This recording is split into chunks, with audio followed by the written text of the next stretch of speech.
I haven't filmed a sit-down YouTube video in so long. Hello, welcome to 2024. If you are new to this channel, my name is Deirdre, and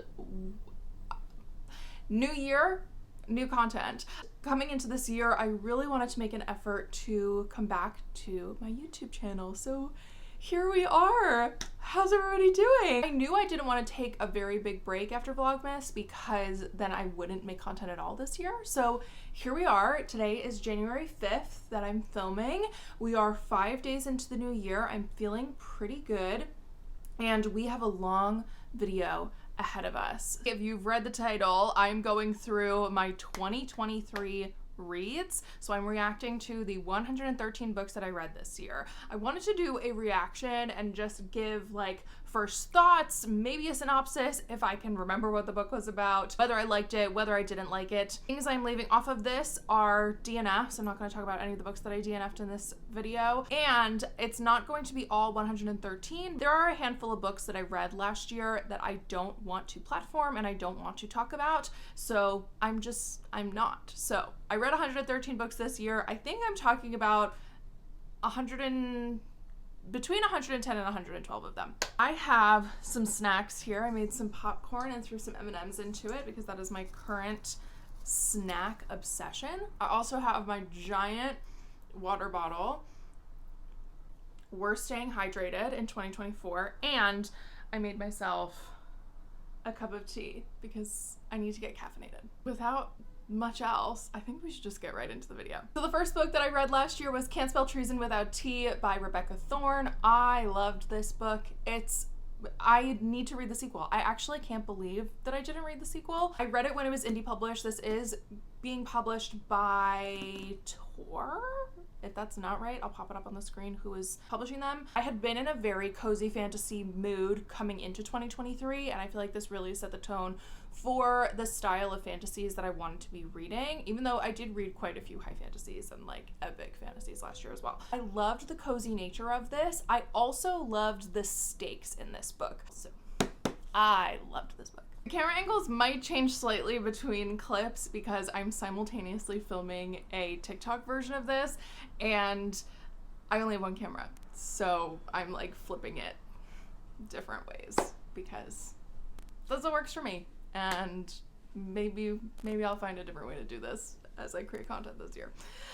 Anyway, the second book I read this year was a historical romance novella. It was called Surrender to Sin by Nicola Davidson. This was a fun ebook read. It follows a sex club owner and the woman he falls in love with. I remember really enjoying it. I do not remember details about this one in particular. I think the male main character's name is Sin. It was a lot of fun. I feel like I would totally reread them as just like a cute little like palette cleanser. I've now read many a book that takes place in or surrounding a sex club, and they're just fun. They are just fun. This one I am going to group all books in this series together. So I read volumes 1 through 5 of The Witch Hat Atelier. Really sad that I did not continue reading it. I actually just finished volume 6, but that's neither here nor there for this video. I love this series. I really wanted to get into manga adjacently anime last year, and this was like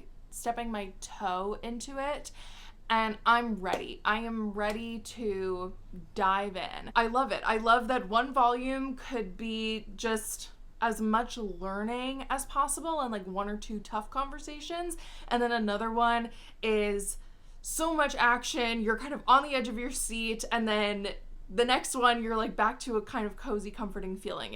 I don't feel anxious the entire time I'm reading it because I'm like, oh my god, what's gonna happen to these children? I feel like because I knew that I love fantasy books, getting into a manga series that is heavily fantasy based was the right move for me. So it makes me really excited to get back into that series this year and to expand my manga horizons moving forward. Snack break, tea break. Okay, now we have the sequel to Surrender to Sin, The Devil's Submission. Again, I don't really have much to say about this. I think I remember this book having like a big party at the end of it, like a masquerade. There was like a pirate ship involved. It was very like whimsical and just so over the top ridiculous, and I loved it. I do think I'm deciding that to save a little bit of time and sanity, if I know that I finished a series, I'm gonna loop them all together. That just makes sense in my mind. Then we have come to one of the books that rocked specifically TikTok. I'm sure there were like ripples across online bookish spaces. I shouldn't say I'm sure. Maybe there was. Choking on a popcorn kernel. But this series had a huge impact on TikTok at the beginning of last year, and that is the War of Lost Hearts series. Wow, I can't believe that just like came from the back of my memory. And the 3 books in that series are Daughter of No Worlds, Children of Fallen Gods, and Mother of Death and Dawn by Carissa Broadbent. I liked this series. Point blank period. I had a lot of fun reading them. Did I think the 3rd book was a little too long? Yes. Did I think there were parts of the 2nd book that I didn't quite jive with? Yes. What I liked about it, let's start there.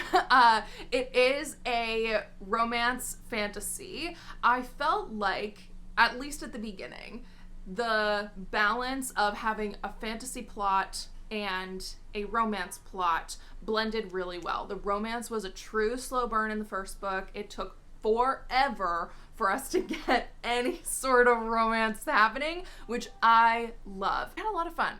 I remember having fun when I read these. Like I wanted to read them back to back. I think I took a little bit of a break between Daughter of No Worlds and Children of Fallen Gods, only because I didn't want to really overwhelm myself. But then once I was into the 2nd book, I wanted to get done with the 3rd. Then we have Paladin Strength by T. Kingfisher, which is the 2nd book in the Saint of Steel series, which I love. I love this series. I love this world. It is some of my favorite work by T. Kingfisher, and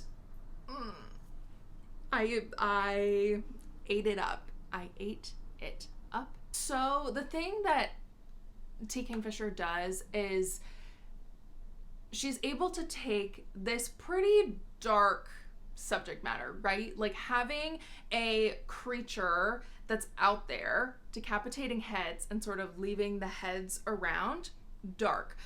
There's so much humor in the book. And there's a real lightness to it that it's not cozy fantasy, right? Cozy fantasy sits here. It's here. Because it's darker. It's darker. But there is these like feelings of wanting to love somebody and working alongside them, talking animals, and it's just fun. I read A Day of Fallen Night by Samantha Shannon. I ended up reading the ARC copy that I was very generously sent by Bloomsbury. I still can't believe that. I cannot believe that I got an ARC copy of this book. It blows my mind. I think this is the longest book I read last year. It was so good. I feel like I'm being really aggressive about it, but it was so good. I did not leave this book feeling like there was anything more I wanted out of it, which made it a 5-star read. The thing that impressed me the most was getting to see how Samantha Shannon's craft has developed since Priory. It's immaculate. Like it is everything I wanted from it and more. All Good People Here by Ashley Flowers. I read and did a paid video on TikTok promoting it. So just wanted full transparency. I read it, I finished it, and then I was paid to do a review of it. Ashley is the host of the Crime Junkie podcast, and I liked it. I liked the pace of it. There were a couple things throughout the book that I didn't really quite jive with. I think if you are a thriller and like psychological thriller person, then this book is gonna be right up your alley. What Moves the Dead by T. Kingfisher. I read a lot of T. Kingfisher this year, which I was really happy about. Historically, not a horror girly. Recently, have found out I can be a horror girly when the mood is right and when the book is right. And this book was right. I loved that it was short. It was very atmospheric. It was very creepy, as you can tell by the cover. It was very good. It was very good. I read a dark romance ebook called Hearts in Darkness by Laura Kay. I do not remember I don't remember what this was about at all. I have no recollection. I'm lucky I wrote it down. I think this is the first YA book I read this year, Blood Marked by Tracy Deonn. I really liked it. I really liked it. I could not put this down. I'm so invested in Bree's story. I want to know what happens to these characters. I'm really, really, really sad that I have to wait for Oathbreaker. When I said this title in my 5-star reads went up on TikTok and Instagram, I said it wrong. It's The Last Tale of a Flower Bride by Roshani Chokshi. I loved it. Oh my god, I loved it. It was so good. Audiobook was so engaging. I'm like talking with my eyes closed because I'm just like the narrators and everything like came together with this book, like the story and the narrators, and it was just it was perfect. There's so many secrets and the idea of like what is real in your memory versus what is not. That's something that the male main character grapples with a lot. I couldn't stop reading it. It consumed me. I read The Light We Carry by Michelle Obama. While I'm glad I read it, I definitely feel like I was too young for this book. It's a lot more about like dealing with anxiety and the pressures of motherhood, and I definitely felt like, oh, this is a book that my mom is going to really enjoy and get a lot out of, but I am not going to be able to take as much away from it until I'm my mom's age, or at least have lived a little bit more. Michelle has these incredible like nuggets of knowledge. I think that's what I started calling them in Becoming. They are really great takeaways, and I just find her to be so insightful. So for that, I'm glad I read it, but I think this is going to be one of those books that I read in like 20 or 30 years, and it sits with me in a very different way. A Psalm for the Wild Built by Becky Chambers made me sob.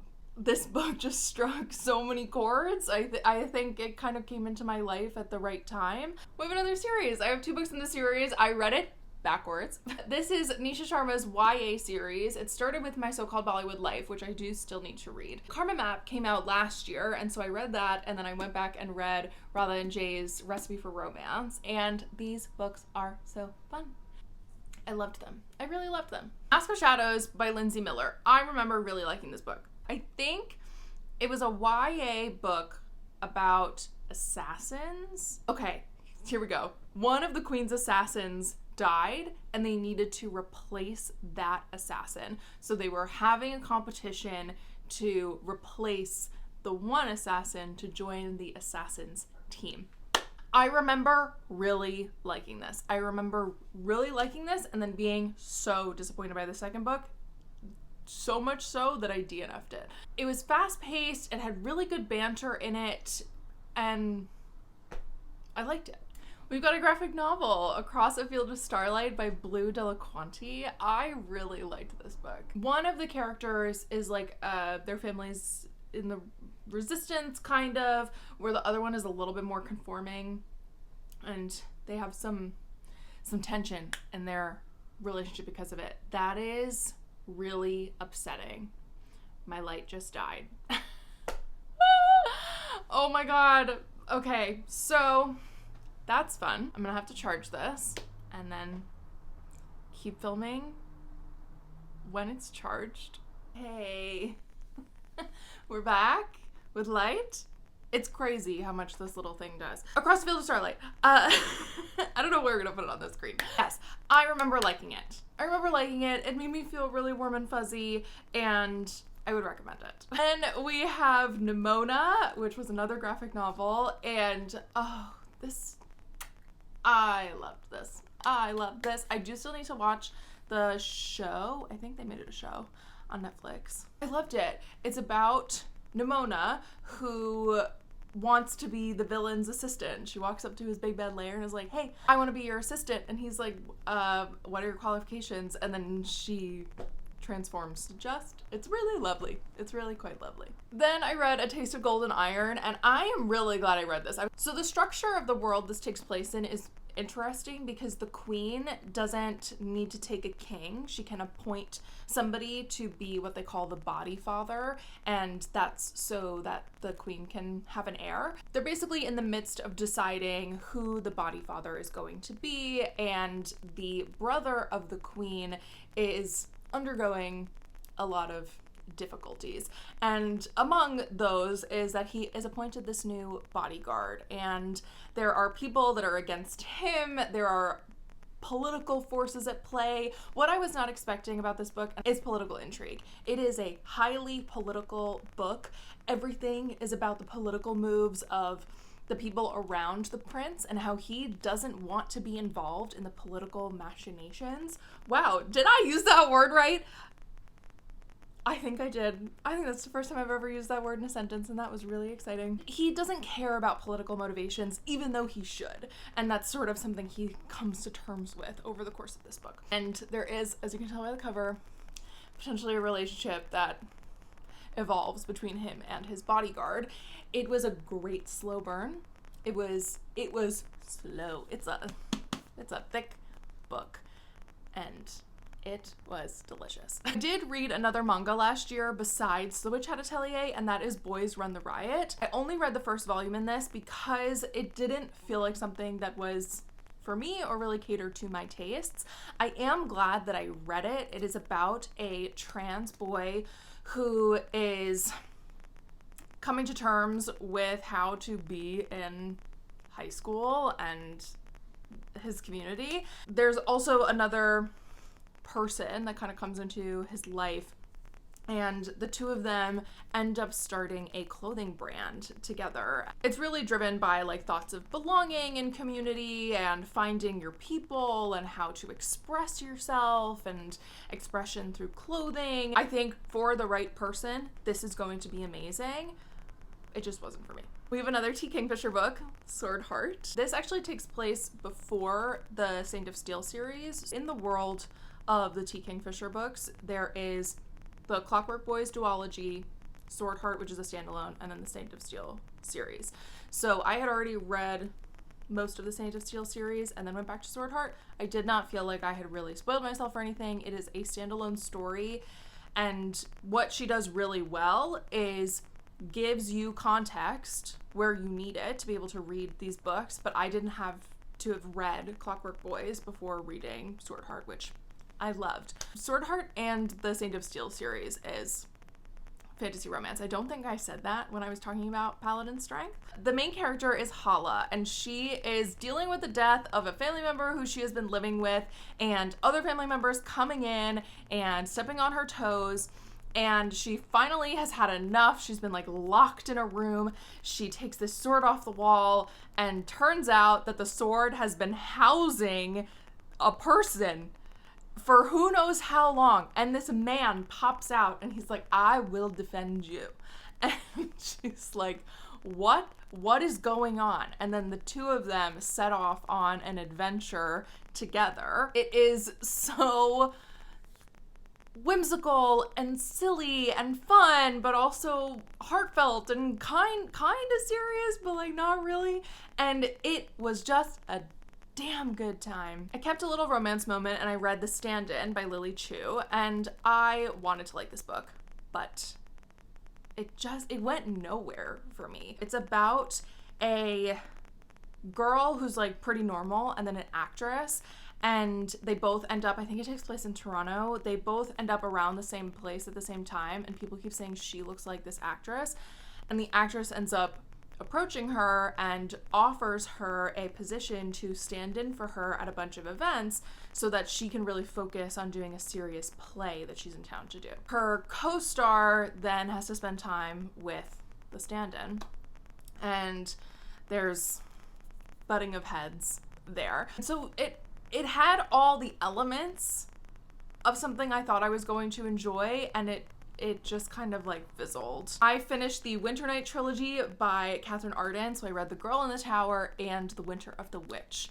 Whoo, boy, am I glad I read these books. The main character is Vasya, and in the first book, she comes in contact with some god beings that exist, but haven't really been accepted in the human populace for quite some time. She has this like hint of magic to her. People are alluding to her lineage, people she is descended from, and there is all of this lore that interconnects these gods and her.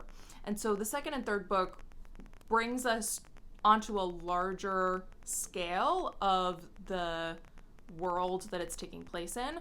So the first book really focuses around like her home and a forest. Then we go to St. Petersburg. Everything pretty much takes place there and a little bit around there. And then the third book expands even more.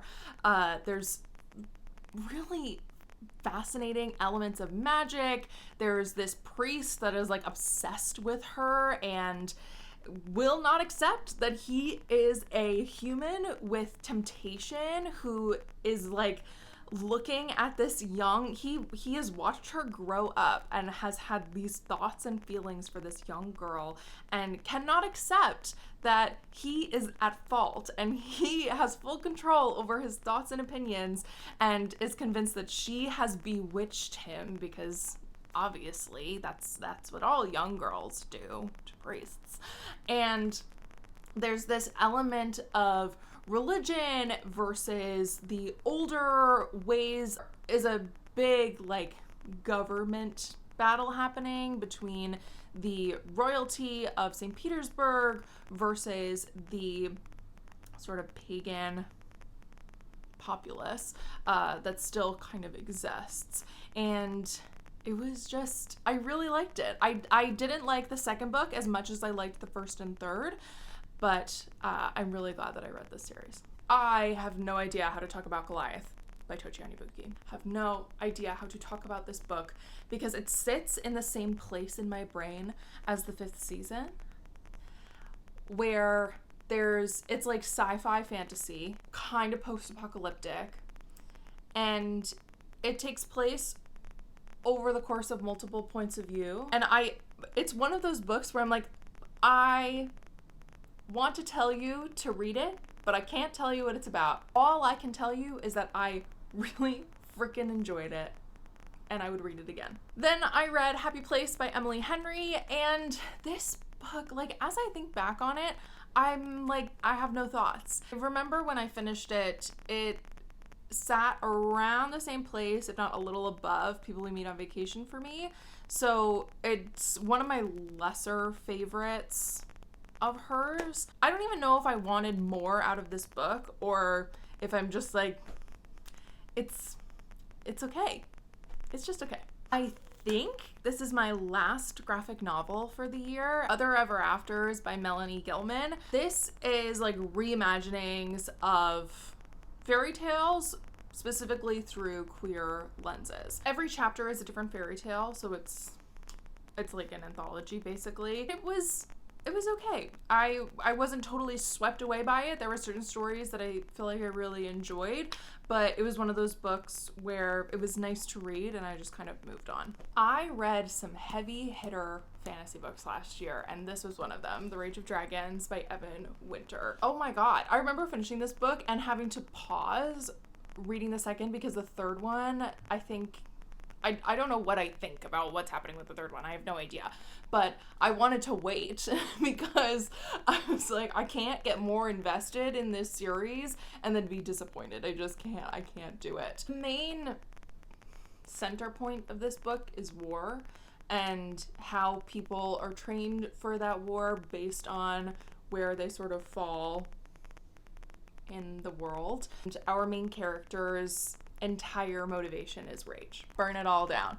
Burn it all down. I really delved into romance at this point. So first up we have The Fiancé Farce by Alexandria Bellafleur. I liked it. I've read Alexandria's other 3 books and I really enjoy the wit that she has. It was a fun, quick read. I like that a lot of Alexandria's books kind of have this over-the-top nature to them, where it seems a little bit larger than real life, and those are just, they're fun to throw in there. I know this book wasn't everybody's cup of tea, but I sort of flew through it and just had fun. Kind of had a little mix up with some Anna Huang books, so I read the second book in a series before reading the first one, thinking that I could read them out of order. I tried to go back and read the first, and I'd seen too much in book 2, so I couldn't go back and read book 1, but I read If the Sun Never Sets. Honestly, I don't really remember that much about it. It doesn't stick out in my mind with a very, like, standout plot. I just remember reading it and feeling pretty like, yeah, okay, I'm fine that I read that. I wasn't mad. It was just sort of a mid read for me. I read The Magician's Daughter,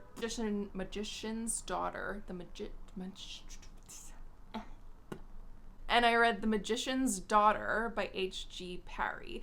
I've had this author on my radar for a while for one of their other series, so I was really looking forward to this book. It just seemed up my alley, and it didn't go anywhere. It just, I like hate read half of it because I was kind of bored. So I went back to Romance Land and I picked up Yours Truly by Abby Jimenez. I loved it. This is the sequel to Part of Your World, which I read in 2022. A lot of this book takes place through letter writing, and it just really got in here. It got in here, and it was, I love Abby's writing. It's just good. It's just good. So I read another good romance book. Tastes Like Shakur by Nisha Sharma. It's the sequel to Dating Dr. Dill. This is a remix of Much Ado About Nothing. I mean, the whole relationship is just full of like angst and will you leave me alone, but also no, I find you insanely attractive. I at a loss for words. I really like Nisha's writing, and I'll keep reading her books. Then I read a book that I have really forgotten about, The Shake Up by Evie Mitchell. I loved Evie's All Access series, so I was excited to dive into the Capricorn Cove series, and this one put me off of it. I don't know what it was, but it did not give me any of the same feelings as the All Access series, which, fair enough, it's a different series. I think I was hoping that because it was the same author, often happens for me, where I just love all their stuff, and this one just did not do it. And then I closed out the Mirror Visitor Quartet, finally reading Storm of Echoes, and I was fine with it. My biggest gripe about the series as a whole is there's a lot of similar patterns in Ophelia's journey in every single story that by the fourth one I was like, please just be different, and it did feel different. So that was nice. It was heart-wrenching for sure. I definitely put this off because I was nervous to finish the series, but I'm glad I did. It felt nice to sort of have closure with the series, and I want more. I want more from these characters. This world is so lush, and Christelle's imagination is pretty phenomenal within this series. I don't really have any like harsh feelings in the end. This book took me totally by surprise. The Daughters of Izdihar by Hadir Elsbai follows two women who are in two totally different mental places as far as how they feel about where they exist within their world. And it's about this like push and pull of how do I exist? Can I push back against the status quo? What is safe? What is not safe? What feels right in my heart versus right in how it's going to affect the people around me? There's so much to it. It was a really wonderful fantasy. I can't wait for the sequel. I'm pretty excited about it, and I'm just excited to see where it goes from where it ended. For all the romance that I have read, this was my first Tessa Dare book. It took me what feels like a very long time to get into Tessa Dare, and I'm really glad I did. I want to read more of her stuff. So this is The Duchess Deal, and I'm going to pop up the other books in the series that I also read. I believe it was The Governess Game and The Wallflower Wager. It's about a group of friends who find love in each of their stories in various ways. So the first one, the Duchess deal, a seamstress goes storming into a duke's house because him and his fiance have broken off their wedding, and the ex-fiance won't pay the seamstress, and she's like, I have bills to pay. And so he says, well, will you marry me? And it is a marriage of convenience and I love this person, but I can't tell them. It will push them away. This and The Governess Game I loved a lot. I didn't so much love The Wallflower Wager. It kept up my interest in historical romance. This is Babel by R.F. Kuang. I'm glad I read it. I'm glad I waited to read it until I was done with grad school. I waited until I finished my thesis to read this. I didn't write this. It is a little dense. It's dark academia, heavy on linguistics, and there's a lot of complexities between the characters that I felt like I really wanted to be able to like settle into an academic setting without bringing my own baggage in. The Adventures of Amina al-Sarafi. What a book. One of my standouts for the year. This it swept me away on an adventure, and it was fantastic. I loved that the main character was a little bit older and was a mom and was still a badass, but acknowledged that maybe her knees didn't work the same as they did before. My favorite types of fantasy books, especially like sweeping fantasies, are when they can take a sweeping plot and put so much great crafted conversation in. It was witty and full of banter, and the characters were complex, and I loved it. I did read Fourth Wing. I don't think I need to say what it's about. I don't think I really need to say anything else. I was entertained. Will I be continuing the series? Probably not, to be honest. I feel no drive to. I read it. I read it. Olivia Dade Struck Again with Shipwrecked. This is the third book in, I don't know if this series has a name. Is it the Gods of the Gates series? Maybe? Follows all the feels and spoiler alert, but where the first two books followed a star of Gods of the Gates and then a seemingly like normal person, this follows two co-stars who are stuck in the area where they are filming, and they kind of know each other from before filming and maybe aren't quite sure about the other person, and then have to hold back feelings. I ate it up. It was delicious. It does get a little wordy at times, and I never like to be the type of person that's like, oh, I need my romance to have less substance, because I think it's important for romance to have substance, and that's a lot of the reason why I go to the romance books I go to. Like, I love the way Olivia puts substance into her books. There were just some passages where I was like, I could do with a little less backstory and a little more about what's happening right now. So that was the only thing that like detracted, but I really liked it. Then I read another Christopher Broadbent series, The Star-Cursed King and The Ashes and the Wings of Night. And I really hope I'm saying these titles correctly, popping them up on the screen. I didn't like this. I really wanted to. The first book, I felt like just above lukewarm about it. And then the second book just, I was done. I was like, get this away from me. Get it away from me. I was so excited to read this book, and it did not disappoint. It was dark. It was twisty. It was fantasy. There was like, is it a romance? I don't know what's going on. It was great. This is The Foxglove King by Hannah Wynne. I really liked it. Similar feelings about Painted Devils. So this is a sequel to Little Thieves, and it was so good. I love when a YA fantasy makes me excited. I love when a YA fantasy makes me not think about the fact that it's YA. There were complex emotions. There was complex magic. There's a complex world, and I really liked it. I'm really excited for the third book. Then I read my first Sylvia Moreno Garcia book, The Daughter of Dr. Moreau, and I still have no idea how to talk about this book.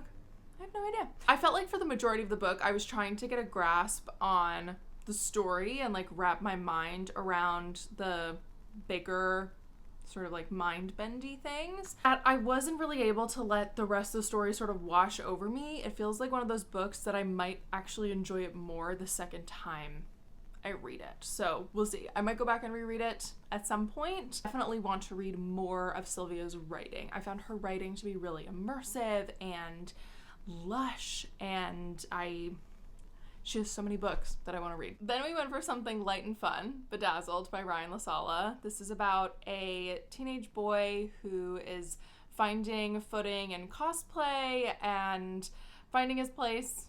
And it was great. I really loved it. Just a shorty little fantasy, but it packs a punch. This is The Name Bearer by Natalia Hernandez, and I met Natalia at YALLFest in 2022, and she graciously sent me an ARC to The Name Bearer, and I have the second book on my shelf, which I'm excited to read.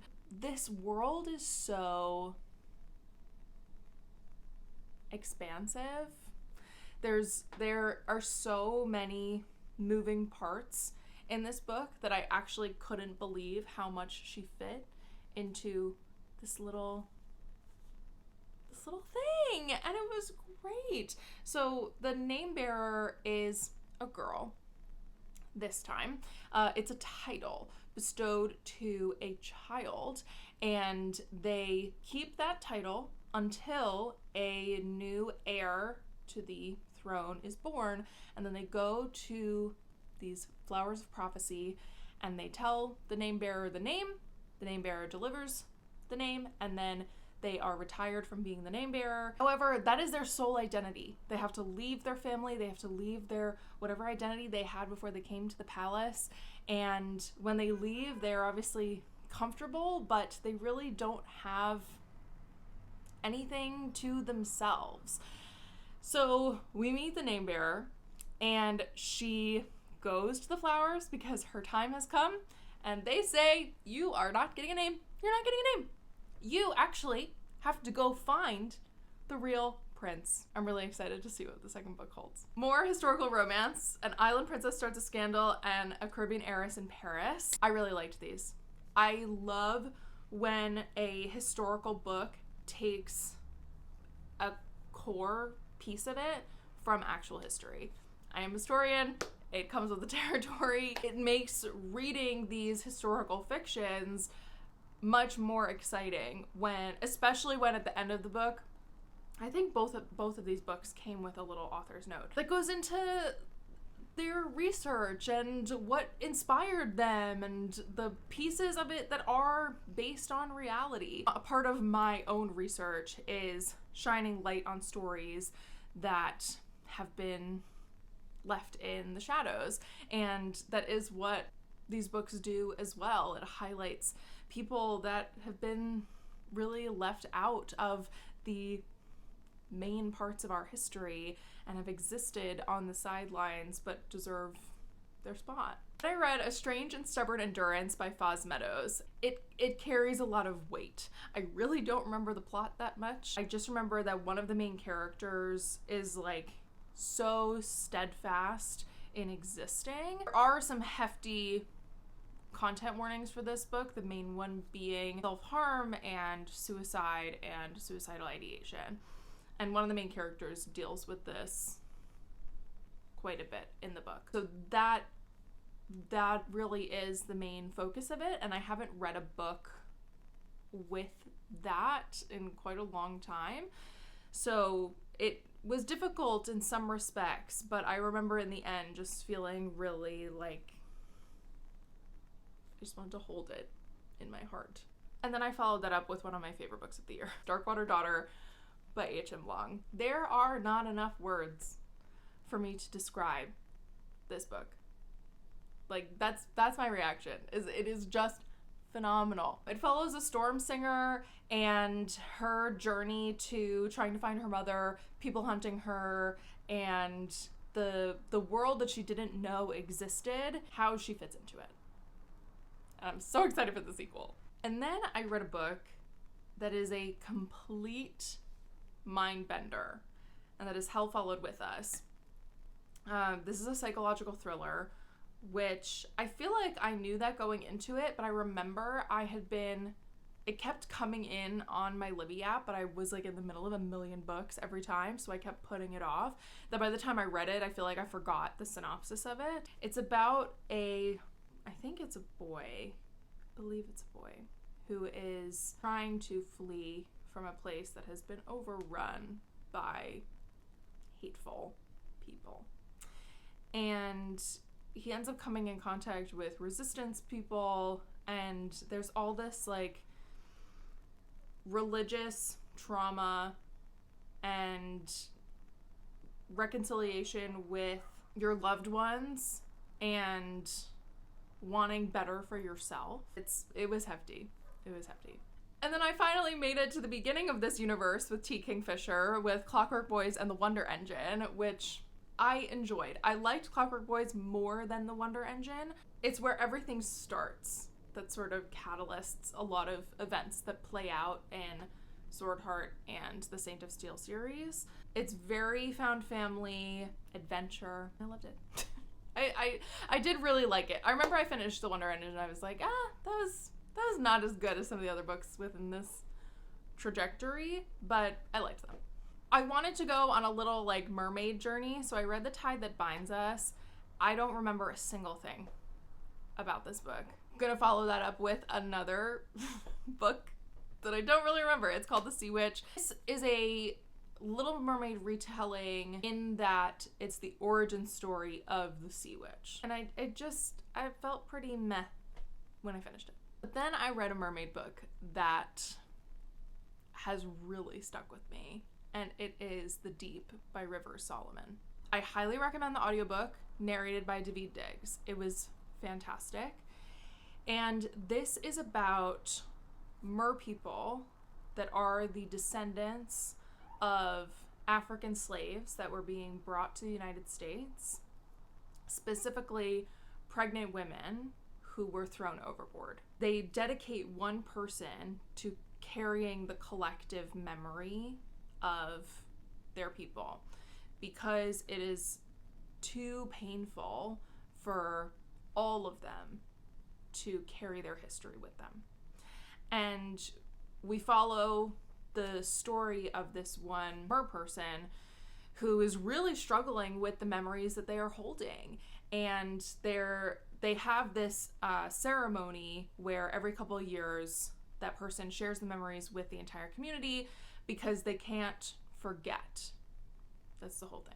But they are really struggling with all of the weight of holding this sort of impossible weight of history that should not be one person's burden to bear. It's a novella. It's very short. I think it was around 3 to 4 hours long.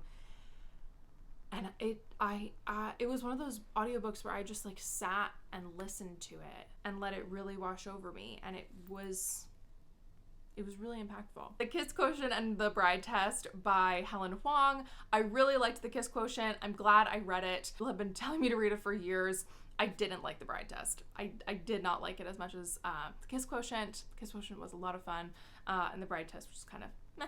Then I read A Brush with Love with Maisie Eddings. I do not remember the plot of this, and I remember just feeling kind of about it. And I read another Shakespeare retelling, Two Wrongs Make a Right by Chloe Leese, and I really liked this. I do not remember most of it, but I remember really liking it. It made me feel like warm and fuzzy. And then we get to the series that really stole my heart this year, starting with The Secret Service of Tea and Treason by India Holton. I keep saying this title wrong, so I need to make sure I said it right. The Secret Service of Tea and Treason. This is the third book in the series. It follows the first one, which is The Mysterious Society of Lady Scoundrels, The League of Gentlewomen Witches. The basis of this world is that witches and pirates are feuding. The pirates got hold of a witch's spell a long time ago, and their houses fly. They have all these like secret spells that they know, but they're scoundrels. They have no rules or anything. And so the witches are like, what's wrong with you people? And so the first book follows two pirates that are falling in love. The second book follows a witch and a pirate. And then the third book follows the secret society that is trying to keep a handle on these people. And we follow two agents who are tasked with shutting down a plot by a pirate who has said they're going to take out Queen Victoria. And these books are just, they're so witty and funny and heartwarming. Like, all the characters are so charming. I would say read it in whatever order you want. I'm really glad I read The Secret Service of Tea and Treason first, because it's the type of book I was in the mood to read first, and then I followed it up with the other two. It's so fun. I love it. I read another Olivia Dade book, 40 Love, and this is an age gap romance, which was a lot of fun. I think she's a teacher, is on a milestone birthday trip with her best friend, and kind of has a fling with her tennis instructor, who's a world famous tennis player who's retired, and the two of them have a little dalliance. It's fun. I read Wine People. I had no idea what to expect. It's about a sommelier, I think it's a sommelier, and the life of traveling to taste different wines coming from vineyards, the culture, or maybe she's a wine salesperson, not a sommelier. Rigorous job that is, especially as a woman. The relationship with other women in her field and her family. It was kind of mid. It was mid. I'm glad I read it, but didn't really stand out. I forgot that I read Mortal Follies by Alexis Hall. I forgot. It's Midsummer Night's Dream-ish. It's like Puck talking about something. So if that says anything. I really like Alexis Hall's books, especially the historical ones. So I kind of thought that this would be fun, but I think the fact that I don't remember a lot about it says how I feel. And because I was in my wedding era this year, I wanted to read some wedding books. So I read The Singles Table by Sarah Desai, which is about two people at the singles table, the family dynamics of that, specifically in Indian culture. It's fun. It was a fun read. I enjoyed it. It made me think that Sarah isn't quite the author for me. There was something that I wasn't quite getting, and then I ended up DNFing another one of her books. I really liked the concept. I liked the majority of the book, but I wasn't like, oh, I'm hungry for more. I really wanted spy romances, so I read The Blonde Identity by Ally Carter, and this was fun. It is not steamy, not spicy, just plain Jane romance. And it's about a girl who wakes up, doesn't know where she is, and immediately, because people are telling her that she is, thinks she's a secret agent. She's on the run, and she probably stole something. And the partner she supposedly has and their relationship, is she a secret agent?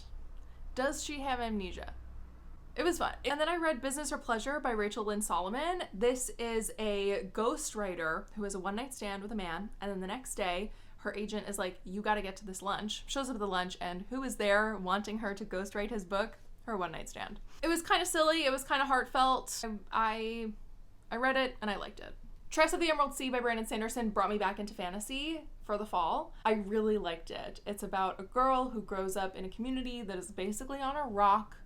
They can't leave.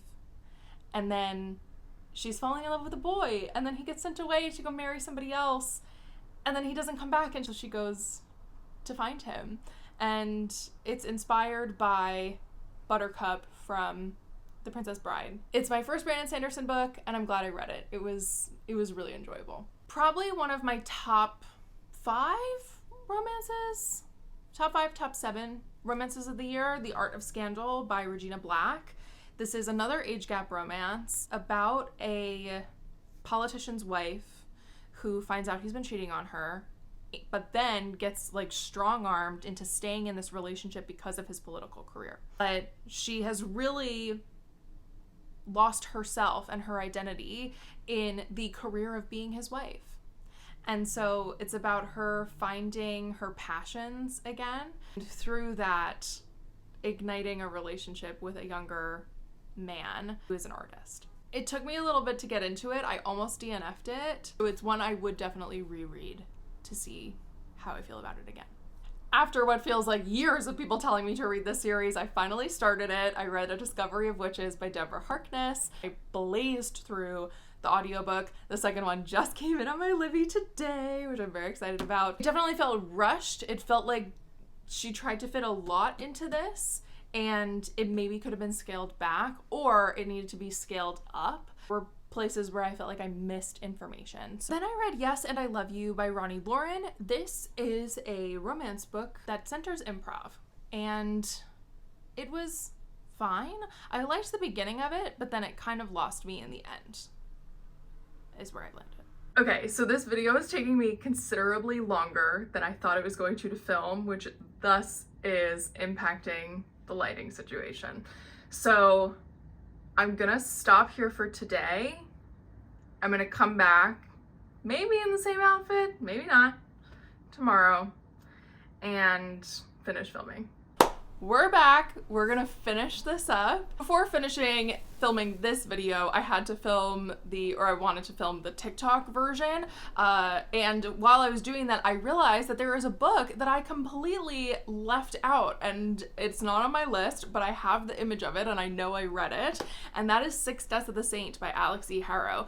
This book totally took over, at least the side of TikTok I'm on. It is a novella and it is incredible. It is incredible, and I can't believe I didn't write it down that I read it, because I can't wait to reread it. I do plan on rereading it this year, because the amount of storytelling that happens within, I think it's like 60 to 80 pages, is astounding. There are no words that I can say that will adequately describe this book. While I'm talking about it, I do want to talk about other novellas that I read by Alex. I have the Fractured Fables, I think that's what it's called, series, A Spindle Splintered, which follows a Sleeping Beauty retelling, and then A Mirror Mended, which is a Snow White retelling. Especially after reading Six Deaths of the Saint, I was really looking forward to these, because I was like, oh, if she can pack that much storytelling into that book, I'm excited to see how she deals with fairy tales,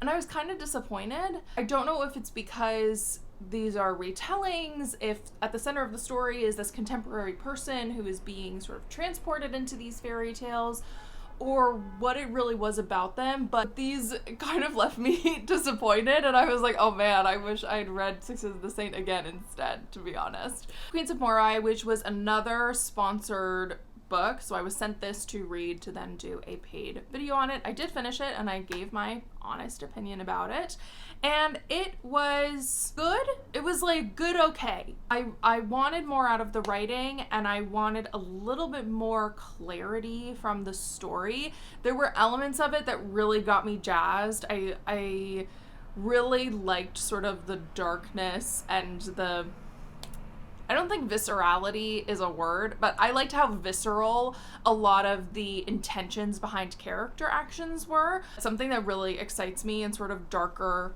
fantasy books. So yeah, it had dragons, which I was excited about, kept my dragon thing going. I do think I would read the second book, because this is going to be part of a series. I do think I would read it whether or not they wanted to partner with me again, because I would be interested to see how Annan's writing develops and how she chooses to continue this story. Then we have one of my favorite reads of the year, The Fragile Threads of Power by V.E. Schwab.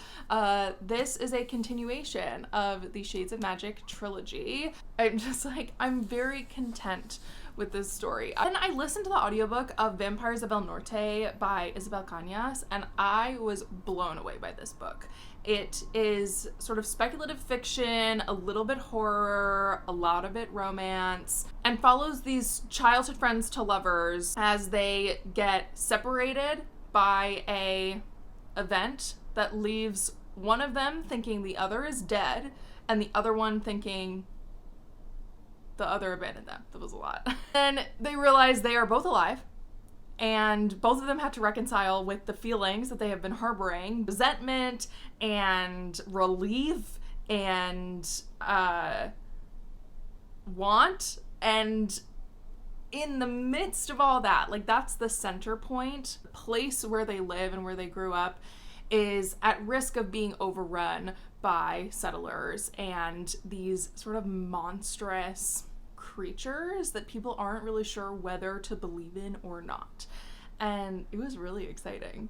I was like on the edge of my seat the whole time, and I really liked it. More dark fantasy. I read a lot of dark fantasy in 2023, and I'm gonna keep that going because it is something I really enjoy. So I read One Dark Window and Two Twisted Crowns by Rachel Gillig, and I loved them. One Dark Window was one of my 5-star reads of the year. I absolutely loved it. Two Twisted Crowns was good.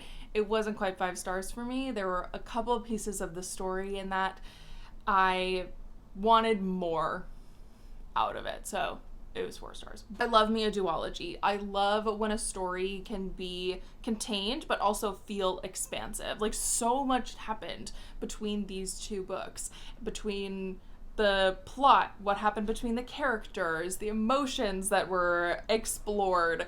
The first book didn't feel too contained. There was enough lore explored in the first book that when the second book really opens us up to more of the world, I fully understood it. So I had a really great time. It was fabulous.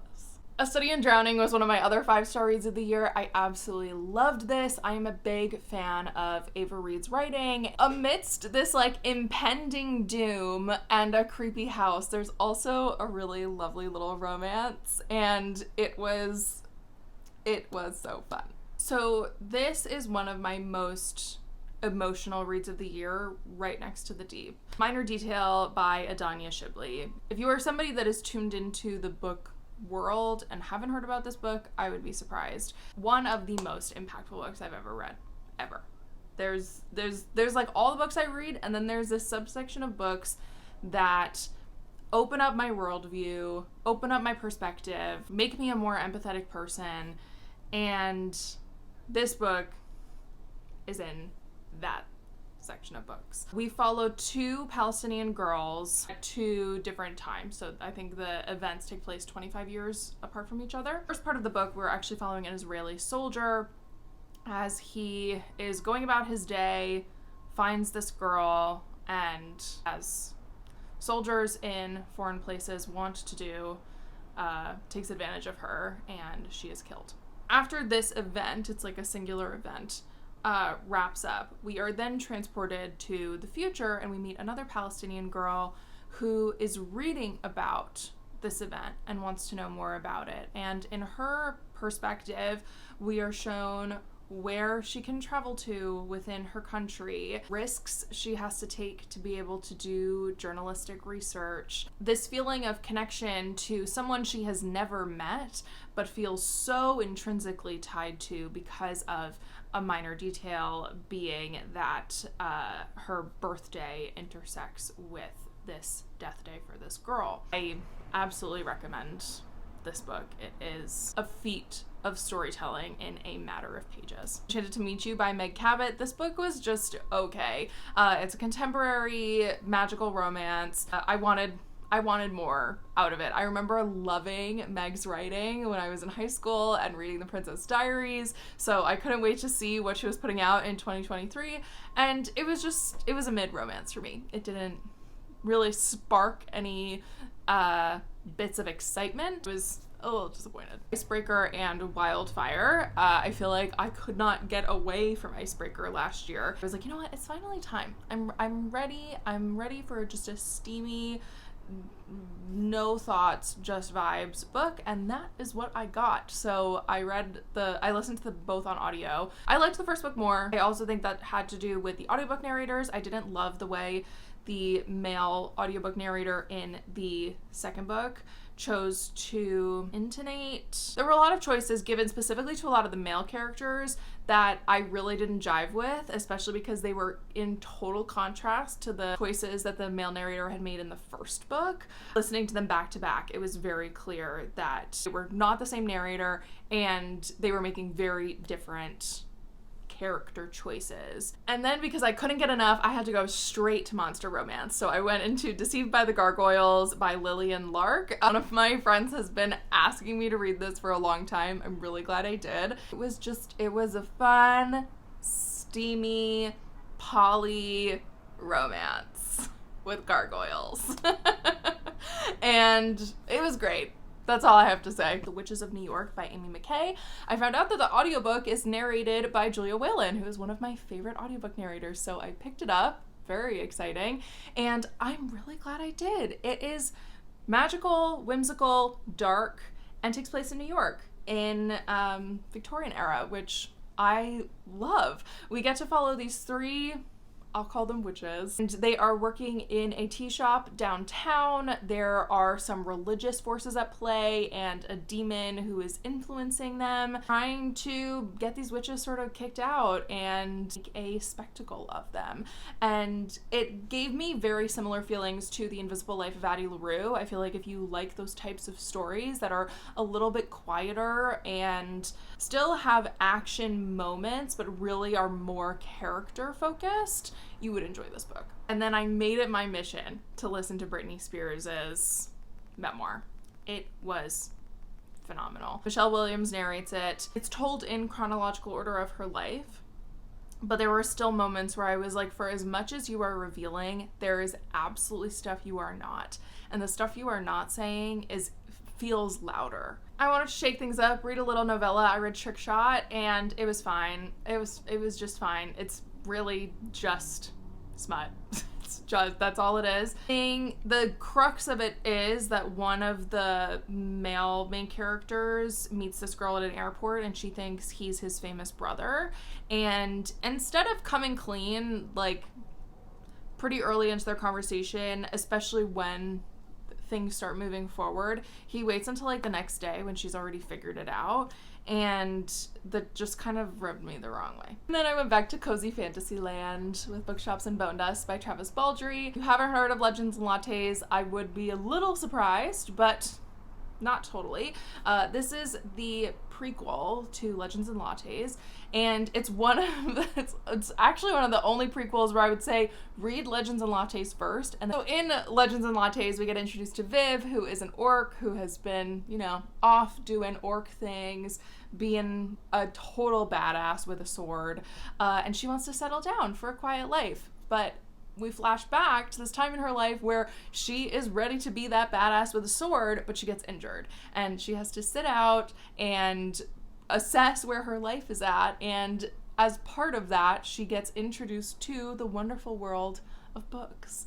And there's also like a necromancer that's kind of after her. I loved it. I really loved it. And I got to read an arc for a book that is coming out in January of 2024, Don't Want You Like a Best Friend. So I'm in this bookstore, I see this arc, and I'm so excited because this is one of my most anticipated reads of 2024, and I was disappointed. So this book takes place in Victorian England and follows these two debutantes. One of them desperately needs to find a husband. The other is just fine. This is her 4th season, I think. She doesn't need to find a husband financially. She's just doing it to appease society and waiting to become a spinster. Two of them meet, and there's this connection between the two of them, and they also notice that there's a connection between their parents. So they decide that instead of finding a husband for themselves, they are going to set their parents up. Parents have definitely some sort of a history, and along the way, a spark continues to grow between the two main characters. I think having this, like,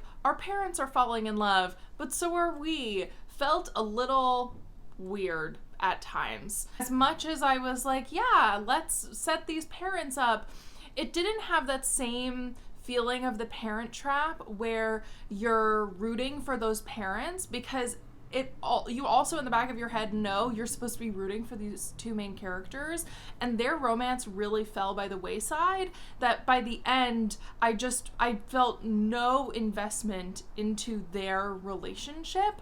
I'm kind of disappointed. Bone Orchard by Sarah Mueller, and this I was not expecting to be a political intrigue. I really had no idea how politically motivated the plot was going to be, and that was really exciting. Still unsure what I read. It didn't quite fully grab me like I was hoping it would. And then I went on a little novella journey. So I read The Pale Dreamer by Samantha Shannon. This is the prequel to The Bone Season, and I really liked it. I felt like it was nice to get the scene set. I have the new edition of The Bone Season, which I'm excited to read this year. This novella had a lot of action in it, which I wasn't expecting. I really thought it was just gonna kind of like set the scene, but it definitely like packs a punch, and I'm excited to see where it goes. Then I read my last T. Kingfisher book of the year, which was Thornhedge, and I wanted so much more from this book. It was another Sleeping Beauty retelling. I read a lot of fairy tale retellings. I enjoy them a lot. There was this element of changelings in it. Conversation I ended up having with my brother, and we had a really cool like hour-long discussion about whether or not can sort of remove things from their history, or if things like storytelling devices can evolve with things we learn as a society. It was pretty cool. And then I listened to the audiobook of Galatea by Madeline Miller, and this is a mythological retelling. Madeline wrote The Song of Achilles and Circe, and it is about a woman who is a statue. She was a statue erected by her husband. He made her into a real woman, and now she is kind of locked away because people think she is crazy. And she has a daughter she's trying to look after, and also her husband is like, I'm gonna leave you. It was one of those thinking books. It was one of those thinking books, and that's what I like about Madeline's writing. She really gets me to think a lot. I'm going to talk about these two books together because they are part of the same series, The Mrs. Claus and Slay Me by Evie Mitchell. These are part of the Capricorn Cove series, so I guess I could have talked about them earlier, but I didn't think about it, honestly. These are clearly holiday novellas, and they were just fine. Same way I felt about The Shakeup. I wasn't overly excited about these, nor do I really remember anything about them. With the release of A Ballad of Songbirds and Snakes, I wanted to finally read the book because I hadn't, and I was so pleasantly surprised. I remember when it came out, I had no interest in reading it. I had hated Mockingjay so much. I had no interest in reading a book from the perspective of Coriolanus Snow, and I really put it off. And then this year, a lot of my friends in real life were like, oh, I kind of liked it. And I was like, okay, I will give it a try. I read the book in 3 days. I was really invested. It brought me back to the feeling I had when I read the first Hunger Games novel. I was really impressed by Suzanne's writing. It made me very excited, and I do really want to see the movie now. Then we have A Fellowship of Bakers and Magic by Jay Penner. I really wanted to like this book, and I just didn't. Now we're getting into some books that I talked about in my Vlogmas videos, so I won't talk about them too much. We have A Kingdom of Sweets by Erica Johansson. This is a Nutcracker retelling that poses the question, what if Clara was a twin, and what happened to that twin? And also, what happened after the night in the Kingdom of Sweets? And it was really dark and fantasy horror, and I was jiving with it so much until the end. I feel like in about a month I will forget about the end, and I'll only think about like the middle part of the book. I had to throw another holiday romance in the mix with A Holly Jolly Ever After by Julie Murphy and Sierra Simone. This is the sequel to, it's a sequel to their book that came out last year that I DNF'd. I liked this one. I finished it. Definitely surprised me. It definitely felt a little long, but I had fun. For as much fantasy as I have read, I still feel like I am going back and finding the authors that really hold up the pillars of where fantasy sits today. And so I'm finally on my Robin Hobb journey, and I started with The Assassin's Apprentice. This book did take me a very long time to get through, and that is due to multiple reasons that I don't think is at the fault of the book. This book follows the bastard son of a prince as he is brought into the royal life, but he is not really brought into the lives of his relatives in a way where he's seen as an equal. He's just kind of existing. And so the king decides he needs to use him so that he cannot become a symbol or mouthpiece for anybody else. And so he makes him his assassin. And this first book follows him from when he's a young child till he's a young adult, this journey of learning, and there's these like magical elements in play, and seeing all that goes on within the castle and the surrounding world. And as he grows up, he becomes more and more aware of things that are happening around him and how he is affected and affects those things. I'm really excited to finish this trilogy and then to continue on into Robin Hobb's other works. We've made it to the final book. Oh my gosh, y'all, let's finish this up. I was so excited to read this book. Two of my friends, Jason and Zoran, had been raving about it, and I'd been waiting to get my hands on the audiobook, and I finally did. And I'm so glad that that is how I mostly listen to it.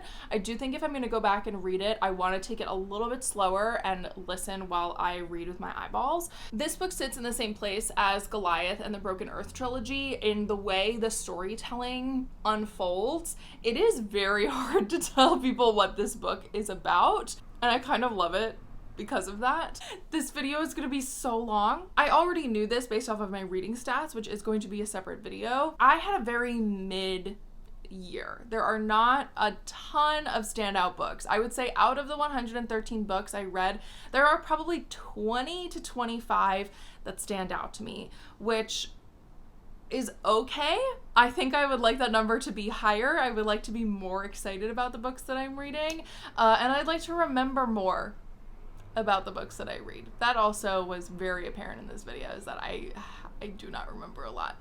But I'm going to blame that on my grad school brain. I'm going to stop talking because I have been talking forever. I really hope you liked this video. If you did, please give it a thumbs up and consider hitting that subscribe button, because I do plan on making more regular content on this channel more in 2024. And before you head on off to another video, let me know in the comments what some of your favorite books that you read in 2023 were. I want to know. I want to talk about it with you in the comments. Until next time, bye!